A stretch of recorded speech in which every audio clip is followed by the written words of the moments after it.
This episode is sponsored by Smart Travel, a new podcast from NerdWallet.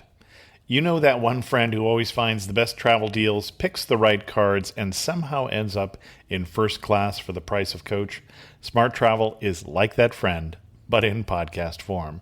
They cover all things finance, like how to book busy season trips without the busy season sticker shock, which airport lounges are worth it and which are basically free Wi-Fi and chairs, how travel advisors can snag secret perks you don't even know to ask for, and how to get real value from points, not just a tiny reward at checkout. The nerds at NerdWallet know this stuff better than me, and that's why I feel great about recommending the Smart Travel podcast. After all, we nerds have to stick together. Travel smarter and spend less with the help from NerdWallet. Follow Smart Travel wherever you get your podcasts. I've mentioned recently that these days I'm more about quality over quantity, especially in my closet. If it's not well made and versatile, it's just not worth as much to me. And it's honestly why I love Quince. The fabrics feel elevated, the cuts are thoughtful, and the pricing actually makes sense. I've talked about my travel jeans, which are one of my favorite items. My wife just sent off her order for her second pair. Quince makes high-quality wardrobe staples using premium fabrics like 100% European linen, 100% silk, and organic cotton poplin. Lightweight cotton cashmere sweaters are perfect for changing seasons and can't miss seasonal colors and prints for spring. Versatile, well-made pieces that make getting dressed simple. Quince works directly with safe, ethical factories and cuts out the middlemen. You're not paying for brand markup or fancy retail stores, just quality clothing. Right now, go to quince.com/traveler for free shipping and 365-day returns. That's a full year to wear it and love it, and you will. Now available in Canada too. Don't keep settling for clothes that don't last. Go to quince.com/traveler for free shipping and 365-day returns. Quince.com/traveler. And thanks to Quince for sponsoring this episode of Amateur Traveler.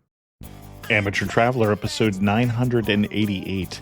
Today, Amateur Traveler talks about the bones of the Elephant Man, a death ray building, Knights Hospitaller, an ABBA virtual concert. You can lift a gold bar, see a surgical theater, and ride in a mail train as we go to some of the hidden gems of London, England. This is Chris Christensen from Amateur Traveler. Let's talk about London. I'd like to welcome back to the show Jonty Crane from JontyTravels.com. Jonty apparently lives here in the studio here for Amateur Traveler, and he's come this time to talk to us about hidden gems in London. Jonty, welcome back to the show. Thank you. Always a pleasure, Chris.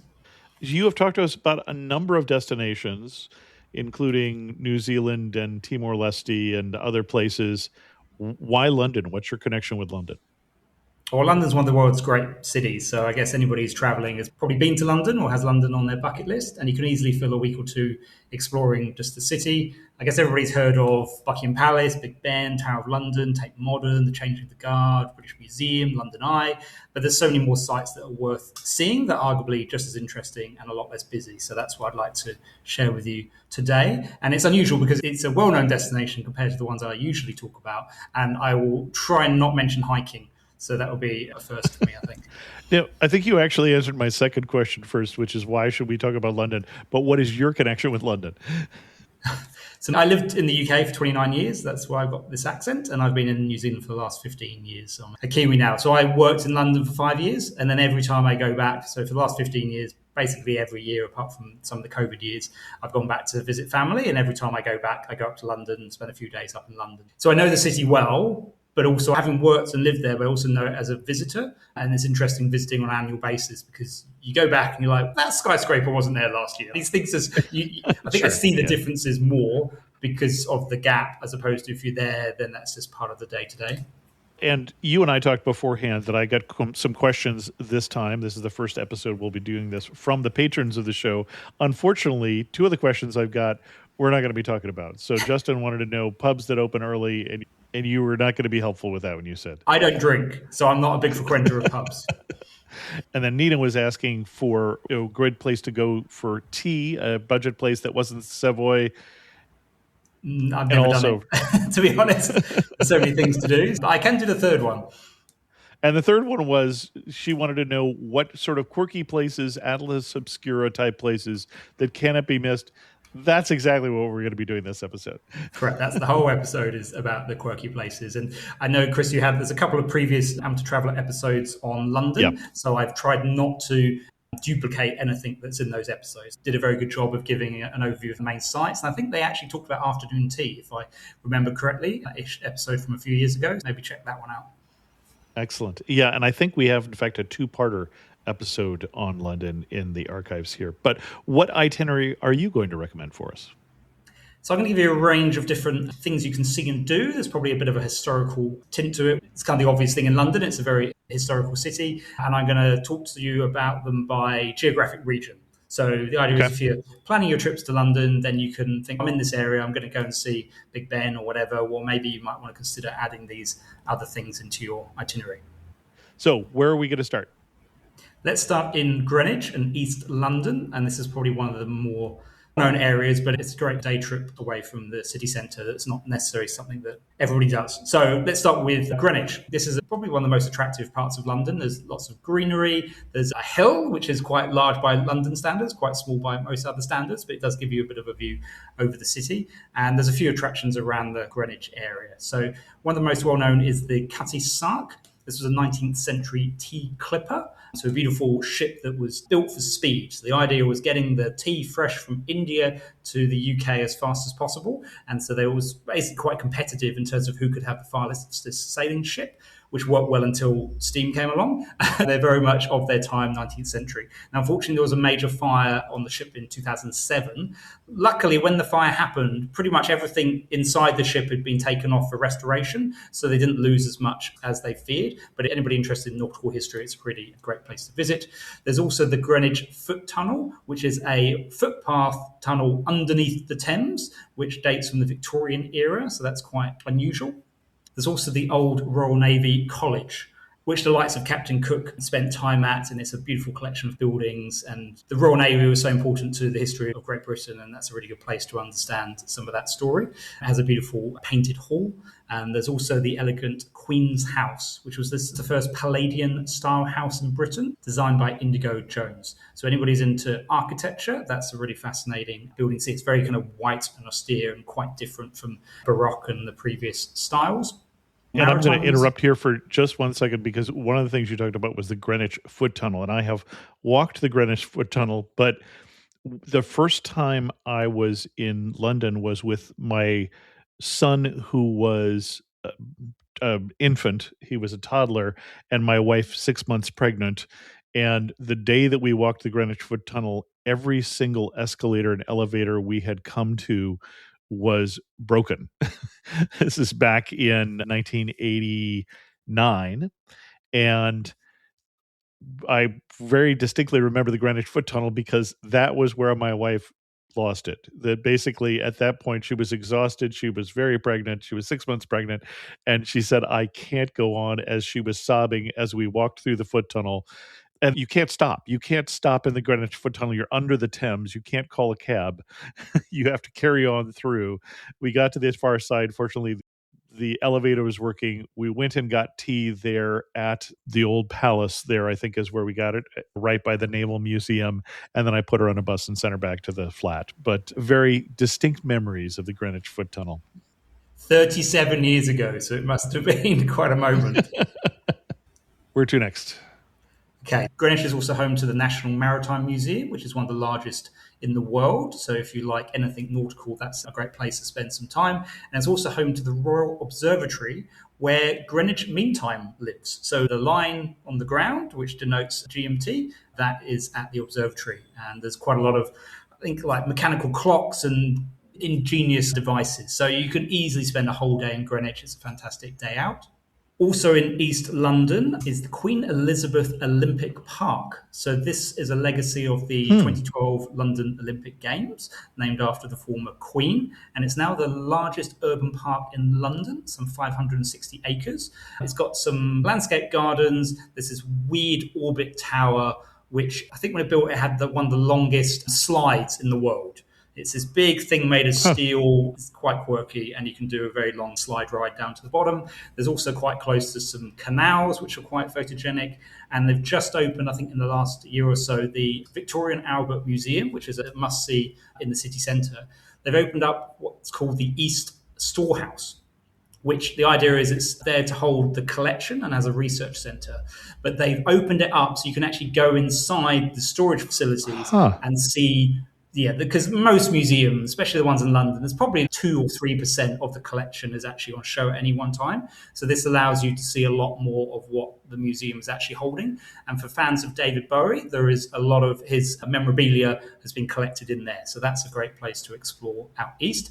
And if you're interested in either ABBA or a great live show, the ABBA Voyage show, they built a purpose-built auditorium which is just next to the park. And ABBA Voyage, it's got the 4 members of ABBA. It's not holograms, but it's some sort of whizzy technology, which means there's 3D. It's a bit kind of Avatar-esque. They've been de-aged, so they're not their current age of 70-something. They're back in their prime. And I have to say, it's a fantastic show. So there's a live band, and then you've got it's like seeing ABBA in the 70s live, probably even better actually because the sound quality and other things have improved. And so that, I think, in terms of shows to see in London, I mean, you can see Hamilton, there's the West End, there's some fantastic musicals, but ABBA Voyage currently only can be seen in London. They're talking about opening new ones up. That's something you can only do in London, and it's amazing.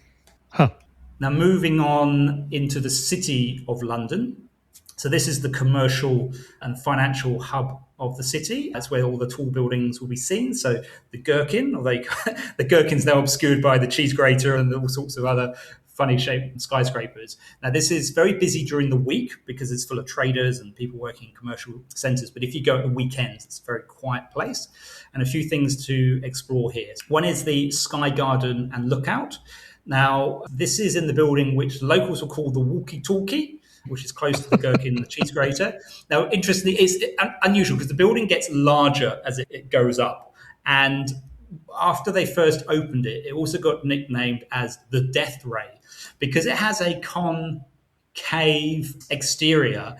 And there was a certain material put on the windows that made it quite reflective. It was basically reflecting a bit like a magnifying glass and trying to burn ants or something. That's effectively what this building was doing to a couple of streets in London. There were some quite upset people who owned Lamborghinis and high-performance sports vehicles that got melted or damaged by the death ray. At the time, it was causing a brightness that was 6 times brighter than sunshine, and they were actually able to boil eggs on the street due to this death ray of this skyscraper. So they've now fixed the problem with some different glazing options, but yeah, that's quite an interesting shaped skyscraper.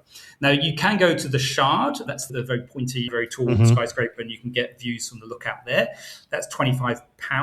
The views from the Sky Garden, it's not quite as high, but there's still excellent views, and they're free. The only issue is you have to book online in advance. I think the bookings open a few weeks before the date. So basically, you have to do a little bit of pre-planning, work out the day you want to visit, and then get onto the website like 8 a.m. UK time, which has caused an issue when I'm trying to do that from New Zealand and the other side of the world and different time zones. And you book your slot, and then you can go up there and you get, there's like a cafe, restaurant area where you can eat and drink, but you also just get great views. So that's a good free lookout across London. Now, close to there is the new Bloomberg headquarters, and this is a vast new building. And when they were building it, as happens in old cities, they came across a Roman temple underneath the site. So what they've done, this is called the London Mytharium, and it was a temple dedicated to the Roman goddess of Mithras. And they're set up as a museum, and you go down underground, and there's an audiovisual light show. It's very well done, and they show the artifacts they found during the excavations, and that's also free, but you also need to book that in advance. So those two things are free, but require a bit of planning.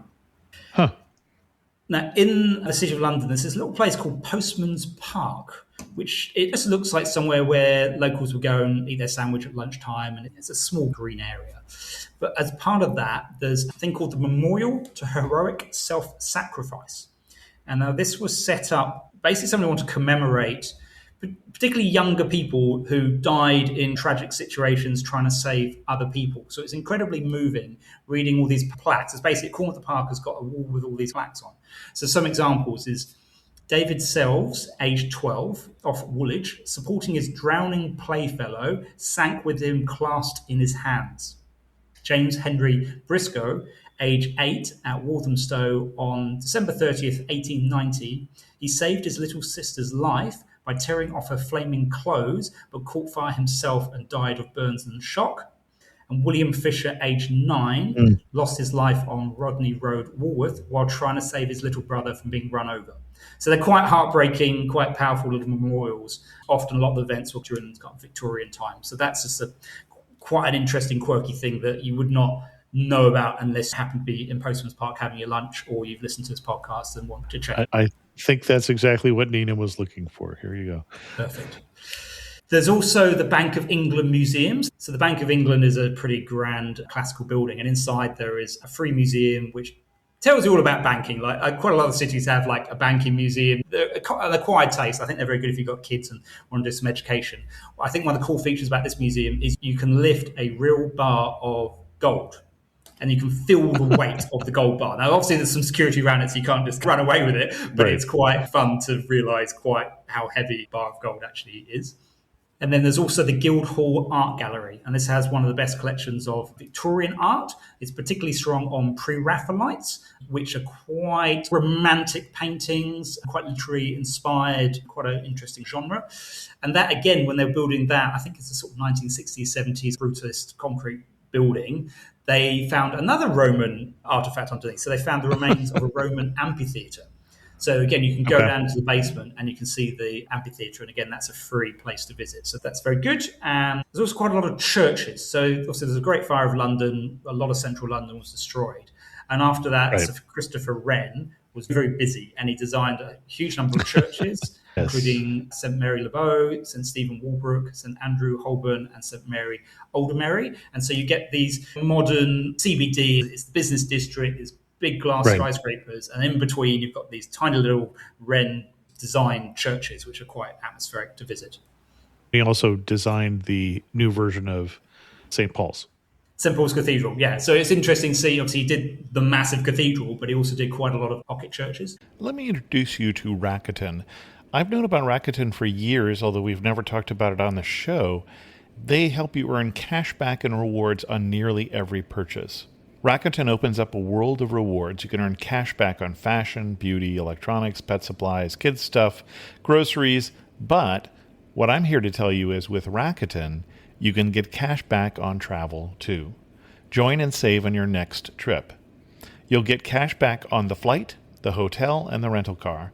Book on your favorite travel sites like Expedia, Booking.com, Viator, VRBO, Hotels.com, IHG, and more. Save on cruises, vacation packages, and experiences as well. And don't worry, cashback can be earned on top of your credit card points with many loyalty programs. Because we know you're saving every way you can. So go ahead, take a trip, find that perfect hotel, book an artisan cheese experience inside a cave in Spain. Wherever you want to go with Rakuten. Join today for free. Go to Rakuten.com or get the app. That's Rakuten. And thanks to Rakuten for sponsoring this episode of Amateur Traveler. Some people hate to plan travel. That's going to come as a surprise to you because for some of you, this is an adventure, this is a joy, this is a journey, this is a puzzle. And you might consider becoming a Fora travel advisor. As a Fora advisor, you can take your love of planning travel and help others travel as well. The Fora Tech platform, training, and community gives you everything you need to turn your passion for travel planning into a flexible, meaningful, profitable travel business. As a Fora travel advisor, you get best-in-class training, powerful booking tech, and a global community of experts and fellow advisors who help you share insider knowledge to help you launch and grow your own travel business with confidence. Every hotel, cruise, or activity you book as a Fora advisor earns you money in the form of commission or a percentage of the booking costs. Getting started can be as easy as booking trips for people you may already be booking trips for. Become a Fora advisor today at foratravel.com/traveler. That's FORA fora.travel.com/traveler, and make sure that you tell them I sent you. fora.travel.com/traveler, and thanks to Fora for sponsoring this episode of Amateur Traveler. Now, moving on to the Barbican, Clerkenwell, and Bloomsbury area. So this is relatively close to the British Museum. That's in Bloomsbury. So there's the Barbican complex. Now, it's definitely an acquired taste, but if you like brutalist concrete architecture, the Barbican is a great place to visit. So it was this huge plot of central prime land, and they built, there's theatres, there's galleries, there's a couple of high-rise buildings. It's actually quite an expensive and trendy place to live because it's such a great location. And it's interesting just to walk around and look at it. It's the sort of place where they probably filmed A Clockwork Orange. It has that dystopian kind of feel in terms of the architecture. But it does have the Barbican Conservatory, which is the second largest indoor garden in London, which is a greenhouse in this big concrete infrastructure. Now, again, you need to book that in advance, but it's free to visit, and that's quite an unusual site. One of my favourite niche museums in London is the Museum of the Order of St. John. So St. John is a global organisation, or I think each country is actually like a separate actual organisation. And they do a lot of, like in New Zealand, they run the ambulances, St. John ambulances, and it's all very much about medical care. And so this tells the history of the Order of St. John, which originated in the Crusades and the Knights Hospitaller. And there's a big link, I think, with Malta. And this museum tells the history, and it's fascinating.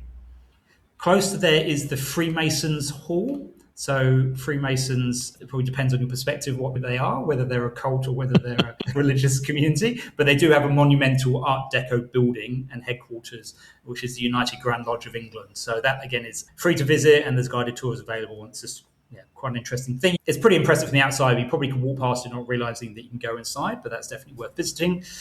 If you have a slightly more morbid interest, there's a few museums which might meet your needs. So the first is the Grant Museum of Zoology. So this is a collection. So this is connected to the university, and it's packed with animal skeletons, specimens, and oddities. And it's wonderfully eclectic, and it's this Victorian era building. And if you like the weird and wonderful, that's a great place to go. Even more so is the Hunterian Museum. So this is across the square from John Soames's house, which is definitely worth a visit, but that's a relatively well-known site. But across the same square is the Hunterian, and that's connected to the Royal College of Surgeons. So there's lots of things in jars in formaldehyde, the surgical instruments. They have the remains of Joseph Merrick, better known as the Elephant Man. So they have his skeleton on display. And I think they also have the skeletons of people who suffer from dwarfism and also giantism. I feel like they used to have an elephant's foot or something. Like they have some quite unusual things in there. So the Hunterian Museum is maybe not for the squeamish, but that's quite an interesting place to visit. And then the final little museum around this area is the Petrie Museum of Egyptian Archaeology. And this is part of University College London. It's not the British Museum. You're not going to have lots of big sarcophagus and massive stone statues, and it's not the Grand Museum in Egypt, but it does have over 80,000 artifacts. They're mostly small, but there's things that give you an idea of day-to-day life in Egypt and the sort of things that people would have. And again, that's free, and that's just a really, generally pretty quiet place that most people don't know about. And one quick question. You were talking about the Hunterian Museum and said it was across the street from how Sir John Sloane's museum. Sir John Soames. And I don't know this. I don't know who Sir John Sloane was and what his museum is. So next time in London, Sir John Soames Museum. So this was his house. He was a well-known architect, so he designed the Bank of England's headquarters, and he was very influential in society. And he was a big collector, so he liked collecting stuff. And he actually does have some stuff from Egypt. He has a sarcophagus from Egypt in his basement, and he has a lot of plaster casts. So he was very interested in classical architecture. And so he went to Italy and Greece, or maybe not him, but he commissioned people to go to Italy and Greece on his behalf to get plaster casts of parts of classical buildings. And then he filled up his entire house with them. And I think he's got quite a collection of Caravaggio paintings of Venice as well. And it's not a museum, it's his house. So the spaces are actually quite constrained. And I think the Caravaggios, there's a cupboard, and you open the cupboard and it opens again. And there's all these sort of opens up so you can see the different paintings. And there's Hogworth.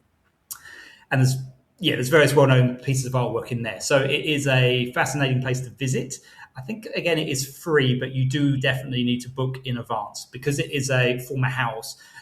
They probably only can get 30 or 50 people inside at any one time. So they really have to quite manage the numbers looking around the house. But that's a definite must for anybody who's interested in architecture or art or history. Interesting. And we're very close to the British Museum that a lot of people are going to go to anyway. Interesting.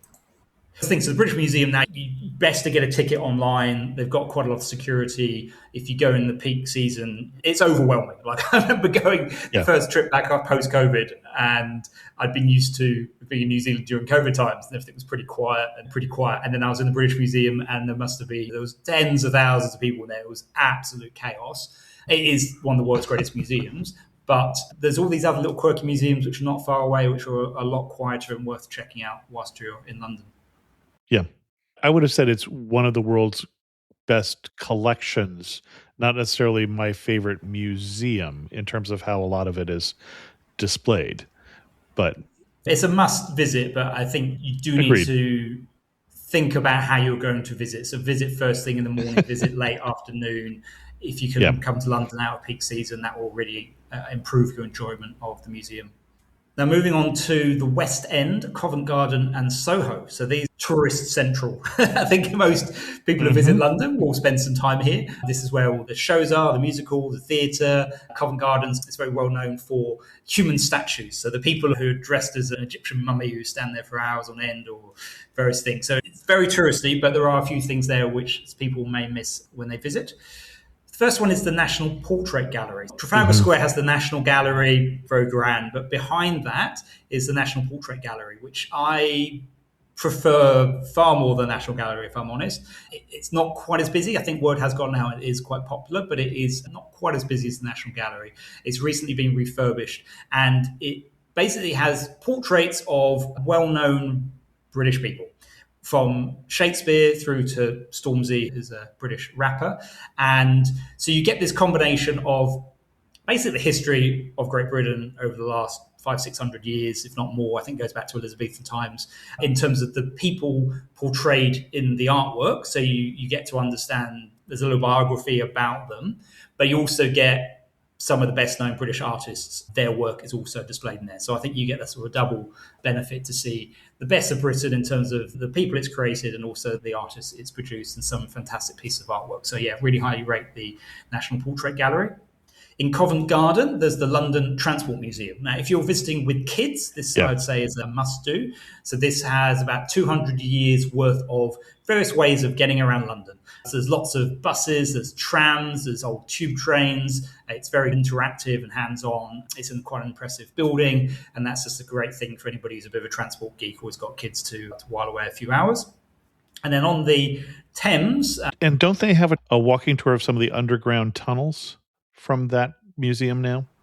They probably do, because so London does have a number of kind of secret tube stations which no longer operate. It may also have, I don't know if you've heard of the mail train. So I think it's no longer operational. I actually did some work with Royal Mail back in the past, and it was still working there, and I got to see it. So imagine London Underground, but like maybe a tenth of the size, and it's like a little version of the train, and that's what they would use to transport mail around London, which was a lot more efficient than going overground. And I believe there was also a connection into the Tower of London, and so they could use it if they needed to move the crown jewels safely.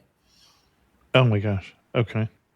London's just got so much history. Like, it's just, for a history buff, it's absolute paradise. And I say a lot of it free, and it's very accessible. So yeah, great place to visit. Then on the Thames, the last place in this area is Somerset House and Coulthard Gallery. So Somerset House is really a cultural hub. Every time I visit there, there's some sort of artwork or exhibitions going on and events, and there's a lot happening. And then in the Coulthard Gallery, which occupies part of the building, this is if you're coming from, I'm not going to say that because I'm going to get the wrong train station. Yeah. So the Coulthard Gallery occupies part of Somerset House, and it is probably one of the best small art galleries in London, particularly if you like Impressionist and post-Impressionist artwork. So if you like Manet or Van Gogh or Cezanne. So it's got the most important collection of Cezanne paintings in the UK. So it's not a big collection, but the paintings it has are really high quality. You do have to pay to enter, I believe, but it's not overly expensive. So anybody interested in that sort of art period should definitely check that out. And I did find that you can ride the mail train now from the Postal Museum. It's included in the cost of the entrance to the museum. Wow. I feel like that could be quite claustrophobic because it's not a very big train. It looks quite claustrophobic. I wouldn't do it if you have claustrophobia. Exactly. But it'll definitely be an experience. And I can't think of anywhere else in the world that you can do that.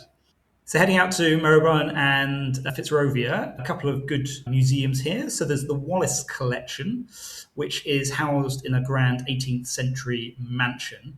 And it has some quite significant works of art by Titian and Rubens, if you like classical paintings. And if you're interested in armour and suits of armour and swords and pikes and anything used to either defend yourself or to attack other people, it has one of the finest collections in Europe. It just has room after room of this amazing suits of armor, and so that's very much somewhere for anybody interested in that. And then the Design Museum. Now, this was founded by Sir Terence Conran, who is a very well-known British designer, and it's housed in a absolutely stunning modernist building that was originally designed for the Commonwealth Institute. And so it's a really spectacular building, as you'd hope from a design museum. And then inside, they generally have a rotating collection of exhibitions about various kind of design-related matters. So, yeah, the Design Museum, it's a little bit out of the normal way. It's easy to get to by bus or tube. But if you're interested in anything design-related, that's worth seeing. Okay. Now, heading into Westminster, Victoria and Hyde Park, which again is a bit of a tourist hub, but there are a few things here that people may not have come across on their travels. So to start with Westminster Cathedral. Now, this is not Westminster Abbey. So Westminster Abbey is the famous one. It's Gothic. It's got the graves or tombstones of very well-known British heroes and some questionable characters as well. Westminster Cathedral is the most important Catholic church in England and Wales. And it's right around the corner from Victoria Station. Okay. And it's built in a striking Byzantine style. So there's lots of red brick and red and white and alternating brick colours. And inside it's just, it feels almost more orthodox as a design style. Yeah, if you're interested in cathedrals, it's certainly quite different than Westminster Abbey and many of the other churches in the capital. There's also Kensington Palace. So this was once home to Princess Diana, Queen Victoria, and currently the Prince and Princess of Wales, so William and Kate, live there. So they've got part of the building, but part of the palace is open to the public, and it's probably got 7 or 8 rooms, and they are quite ornate. There's not a huge amount of furniture and things inside, but it is quite an interesting place to visit. Again, it's a little bit off the beaten path. There's a Princess Diana memorial fountain next to it, which it divides opinion. I think it's hideous, and I think most critics agreed with that thing, but it was a bit of a thing that after Princess Diana died, that they were into building memorials as a memorial fountain in various places, and that's one of the things that they developed.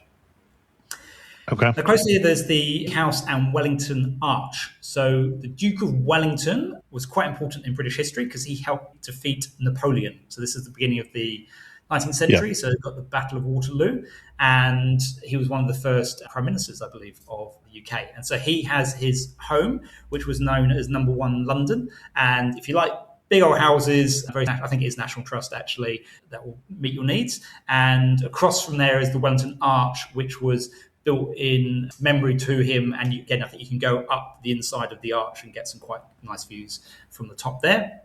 And then in the kind of area, this is probably better known, but the Imperial War Museum. It's a little bit out of the way, but if you're interested in the history of conflict or military history, then the Imperial War Museum is probably one of the best in the world. It's got a fantastic building with a huge atrium that goes up, 8 or 9 stories. I think at the top, they've still got a glider, which some prisoners built during the Second World War to try and escape from a Nazi prison. There's a really... the one in the castle. Interesting. Okay. Yeah.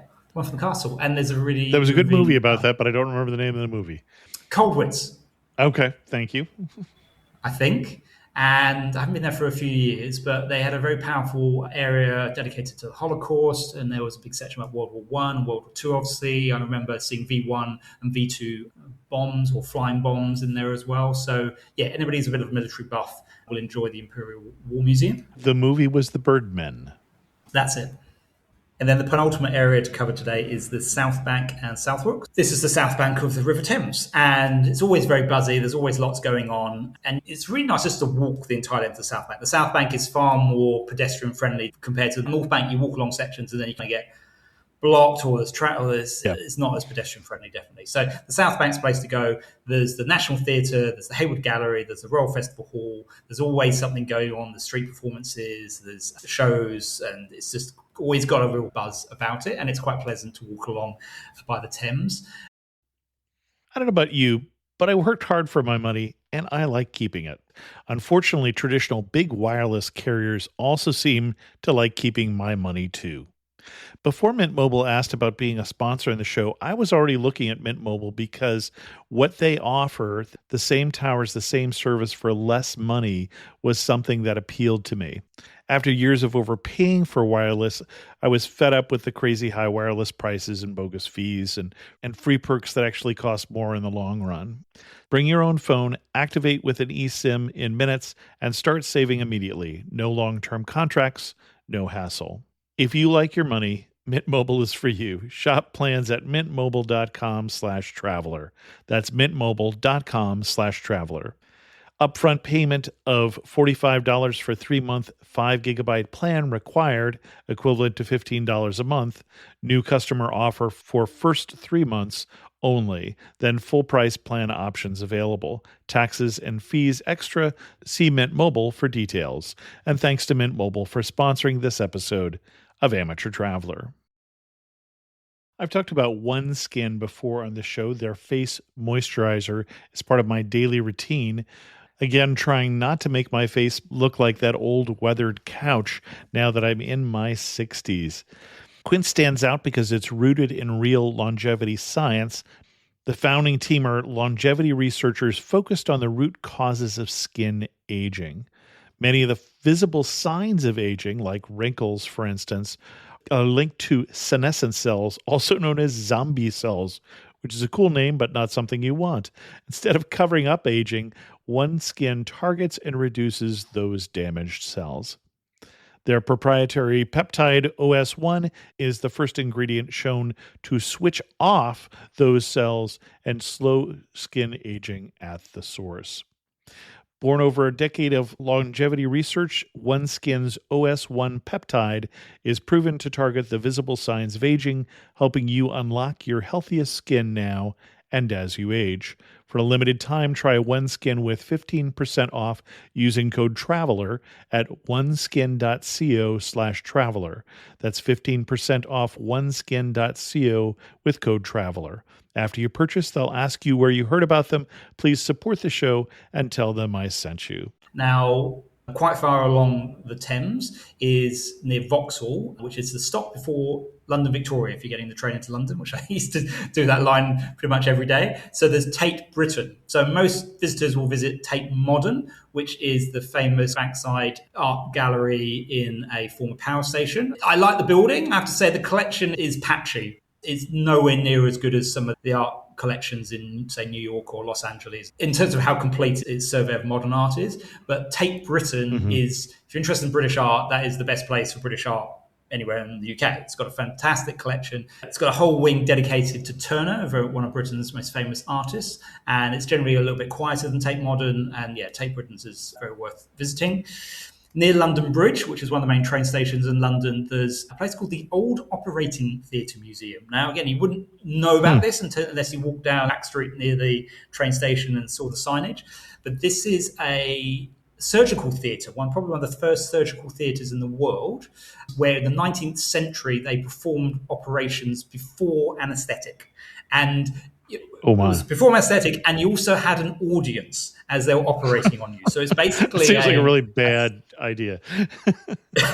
What could go wrong? I'm just thinking about germs and hygiene. But basically, you'd have the surgeons operating on the patient, and then there would be, I could probably fit maybe 30 or 50 people sitting in terraced stalls around the operation, watching the surgeon do his work so they could learn. So that's quite a fascinating piece of history. Along the pathway, there's all these little wiggly roads that go around the South Bank, which are really good, just fun just to explore. And there's a replica of the Golden Hind. So this was Sir Francis Drake's ship, and he circumnavigated the globe towards the end of the 16th century. And so it's a replica, it's not the original, but it's pretty authentic. And you can go on board and you realize how small it is. Like, it is really tiny for something that went all the way around the world. And then the final spot in this area are St. Catherine's Docks. And I have to say, it was a long time visiting London before I heard or knew about St. Catherine's Docks. So this is just east of Tower Bridge. I think a lot of tourists will get to Tower Bridge, they'll go to Tower of London, then they'll head into the city. But if you head east from there, St. Catherine's Docks are, London was one of the great ports of the world. Like, it's hard to imagine now, but 100 years ago, it was, the Thames would be full of ships, and there was all sorts of things going on, and they built these quite impressive docks, and they've been very well restored, and now it's filled with yachts and restaurants and historic warehouses, and it's quite a sort of hidden oasis in the central city that a lot of visitors won't know about. I did not know about this. Okay. And then my final suggestions are close to Heathrow Airport. So if you're traveling out of Heathrow, which a lot of international flights do, there are a few historic houses. And often I've visited these. I'll have a flight in the afternoon, and I'll go to one of these houses to look around in the morning, maybe have some lunch, and then go to the airport. Like, it's just quite a nice way of breaking up the journey. So there's Osterley Park and House, there's Chiswick House, and there's Ham House. And these are all grand estates. They've got huge grounds you can walk around, lots of history, and they're all within easy reach of West London.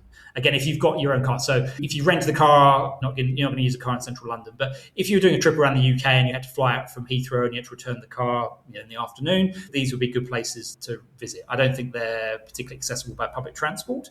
They're all National Trust properties, I think. So actually, National Trust membership. So it's particularly if you head outside of London, and London as well, a lot of places will be National Trust. It may be worth investigating how much membership would cost versus the cost to actually get a ticket to individual sites. And then a number of countries. So in New Zealand, we have Heritage New Zealand, and they have a reciprocal relationship with the National Trust and English Heritage and Scottish Heritage and Welsh Heritage, I think, whereby you get free entry. And actually, I'm a legitimate Kiwi because I like visiting places, looking up the heritage in New Zealand. But it is a bit interesting that the cost to become a member of Heritage New Zealand is about half that to become a member of National Trust in the UK. So it's quite cost effective. So whenever I go to the UK, I bring my New Zealand Heritage card. I'm pretty sure Australia would have a similar system. And then you get free entry into National Trust properties in the UK, which can really add up because each site is it could be anywhere between probably 7 or 8 up to £20 to visit. And if you're visiting a number of those in your time in the UK, then that could really make a big saving. And I'm seeing that an individual membership at the time of this recording is £96 a year. Less if you're younger, and there are family and joint memberships as well. 500 places for free. Yeah. If you're going to do a big trip for the UK, 2 to 4 weeks, and particularly if you're going to get out to visit some of the historic sites, it might be worth considering getting a membership. Yeah, especially for a family. Interesting. Yeah. And that's a big thing. So a lot of Brits, this is the classic pastime, probably of a certain demographic, I have to say, middle-class demographic. But what do you do at the weekends? You go to a National Trust property because they've always got things set up for kids, little venture trails. They've got lots of beautiful gardens. They also own huge amounts of land in the UK. And you go and have a walk around a historic house. And then they've always got really good cafes, or you can get a scone. So if you really want to see how the British spend their leisure time, visiting National Trust properties or English Heritage properties is a really good way to see that. Excellent. So you're winding down here. Anything else we need to know before we book our trip to London? Just a couple of logistical suggestions. Yeah. So in terms of getting around London, so London is a big city. The tube works well, and there is a good bus network as well. So if you get a travel car, then you can use the buses and the tube. I would have to say that often walking is faster than catching the tube, because some of the tube stations, I forget now, but I think there's 2 tube stations about 500 meters apart. And by the time you've gone underground and got to the platform and got the tube along and gone back up again, it would have been quicker just to walk. And London, I think, is one of the great walking cities. Like I said, I wasn't going to talk about hiking, and this is more walking. So this is more urban exploring. It's not proper hiking. But yeah, London is basically flat. The pavements are wide. Right.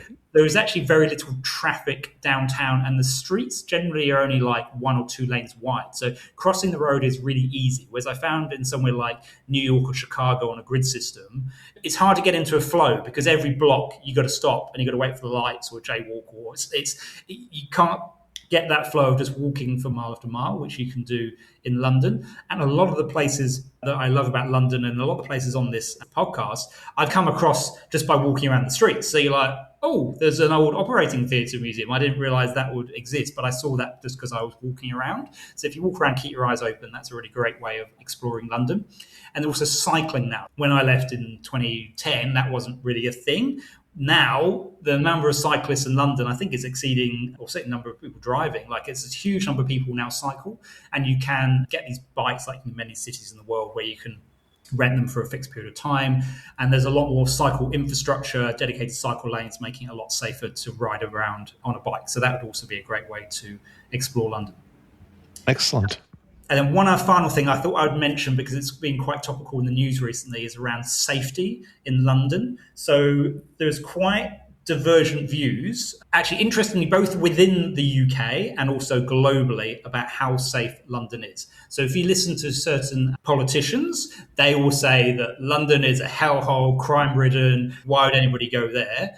I'd say a lot of these politicians are American or social media influencers like your Elon Musks of the world, but they're definitely painting London in an unfavourable light, which is not realistic of the actual reality in London. Stats that just came out this week is the number of homicides in London is at its lowest level in decades. So last year, there was less than 100 homicides, and that is 5 times less than New York, which is a comparable size to London. And New York is one of the safer cities in the US. So I think if you're an American thinking about coming to London worried about safety, you've got far more risk probably being at home. But you need to stop listening to certain people on social media. Correct.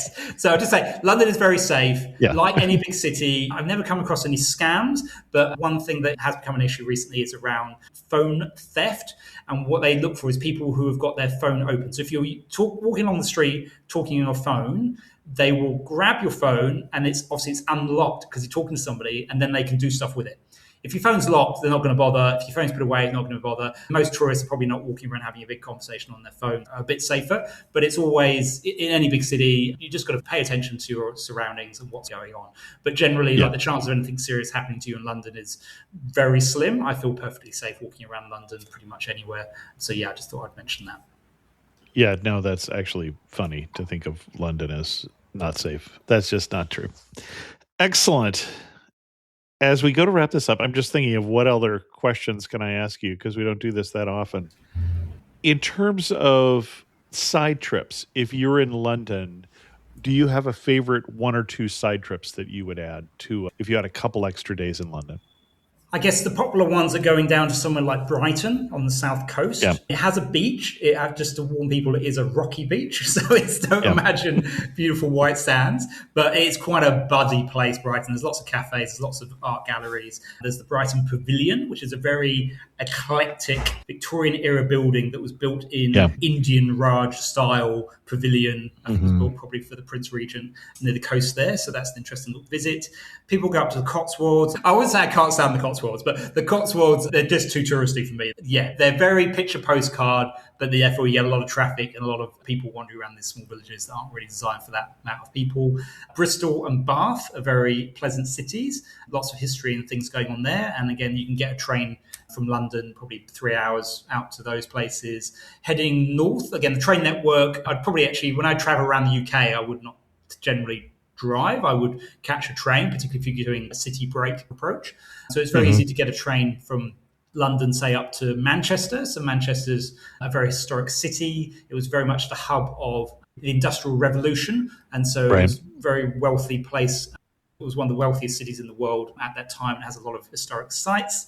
And it's not really a day trip, but if you're going to do an overnight up to Manchester, heading up further up to Liverpool, Liverpool's got so much history. That was also one of the wealthiest cities in the world at the time. Unfortunately, a lot of that money came from the slave trade, but they've got some really interesting museums that talks about that traumatic history. Obviously, any Beatles fans, there's lots of Beatles places you can visit there, and it's really being regenerated. So I'd say actually visiting the UK, London is the obvious choice, but there are lots of interesting cities to explore, which will have far less tourists there. And then if you rented a car, then get out into the countryside. So there's lots of National Trust properties, English heritage properties. Look on their website and get a flavour for what things there are around and what you like to see and do. So if you're interested in castles, then Wales has an awful lot of castles. Scotland has lots of castles. Yeah. Around the south coast of the UK, there's lots of castles and fortifications and various things built for the endless battles with the French. So yeah, it really depends on what sort of holiday you're looking for and what you want to see and do. Excellent. As we get to our wrap-up questions, you're standing in the prettiest spot in London. Where are you standing? What are you looking at? I'll probably return to the first place I mentioned today, which is Greenwich. It's just very pleasant, and you get some beautiful views of the city from this parkland areas, lots of historic buildings, and it's just a very nice place to have a picnic or wander around. Excellent. One thing that makes you laugh and say only in London. So if you're using the underground or the tube, there's a definite etiquette which locals would follow. So you avoid eye contact. You might be crammed into a small carriage under the ground, but you should not be looking at anybody else, like you're in your own little world. You don't talk to other people, even on overground trains. Like when I used to commute into London on a daily basis, it would be silent. You could have 300 people in a carriage and it would be silent because nobody will talk to each other. On the escalators, you should stand on the right side of the escalators because on the left side, people will be running up and down them. And if you stand on the left side and you're blocking them, then you're going to get in, not going to get in trouble, but you're certainly going to get a few stares and somebody maybe even might say something. So just make sure you stay on the right-hand side. And then I'd actually try and avoid using the tube at rush hour because the number of commuters, and they know exactly where they're going, and they know exactly which gate they want to get off to get onto this platform at the train station. It can be quite overwhelming, and so you need to move with some intent as you get swept through the turnstiles, through the ticketing. Yeah, if you're going to use the tube for the first time, I'd use it outside of peak hours and just get a bit of a flavour for how that works before you get caught up in the maelstrom. And if you had to summarize London in 3 words, what 3 words would you pick? Historic, vibrant, and diverse. Our guest again has been Jonty Crane from JontyTravels.com. Jonty, thanks so much for coming back on Amateur Traveler and sharing with us your love for London. Now, I'm hoping by the time I edit this that people will not realize that we had a 3-second delay between Fiji and San Jose, California, and that at times I couldn't hear you at all. But hopefully that will have all come out in the wash. Hopefully. Thanks so much for coming on. Thank you. Carvana's so easy, just a click, and we've got ourselves a car. See? So many cars. That's a click-tastic inventory. And check out the financing options. Payments to fit our budget. I mean, that's... Clickonomics 101. Delivery to our door? Just a hop, skip, and a click away. And bought. No better feeling than when everything just clicks. Buy your car today on Carvana. Delivery fees may apply. Refreshing wild cherry cola meets smooth cream. The treat you deserve. Pepsi Wild Cherry and Cream. Treat yourself. A special thanks to the patrons of the show who help support Amateur Traveler financially. I'm meeting with them on Saturday morning for our monthly Zoom call. You can also, as a patron, get Amateur Traveler ad-free and a little bit early. If you're interested in learning more, go to patreon.com/amateurtraveler. We're starting to vote on the 2027 trip for Amateur Traveler. If you want to say and where that trip is going, go to amateurtraveler.com/trips and join the private Facebook group. And with that, we're going to end this episode of Amateur Traveler. If you have any questions, send an email to chris2x@gmail.com, or better yet, leave a comment on this episode at amateurtraveler.com. And as always, Thanks so much for listening.